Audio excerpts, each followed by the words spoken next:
Hello, I'm Dr. Bernie Rubin from Henry Ford Hospital. I'm here at Rwcs 2017, and we have a very interesting poster that I'd like to share with you. Hi, my name's Amit Takral. I'm a pediatric rheumatology fellow from Northwestern Lurie Children's Hospital, Chicago. So most of us are adult rheumatologists. This is a pediatric case, but I'm going to try to make it relevant for all of us. This is a very, very interesting case of someone with a combination of lupus and vasculitis.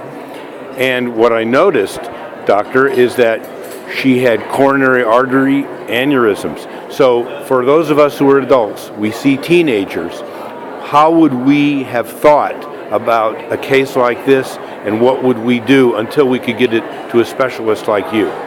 Sure. So this was really picked up by our screening exams. Every pediatric lupus patient, just like adult patients, gets, PFTs and echo, and this was found on an echo. Wasn't supposed to be there, and then she had an O2 requirement, so we did further interventions. But a case like this really, with coronary artery aneurysms and lupus, it's very rare. Most of the literature is in the adult population that we could find to this extent. So we actually had to really tap into our adult colleagues and ask them for help as well. But a case like this with a patient who requires ICU treatment definitely should be at a children's hospital and under the care of a pediatric rheumatologist.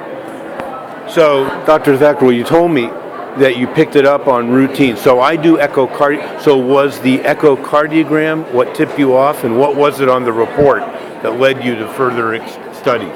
So echo had some findings of aneurysms, and we also did a renal ultrasound, where we saw some abnormalities, and that led us to do like a whole CTA of her body, and that's where we found that she had aneurysms throughout her whole body. That's very interesting. And then how is she doing?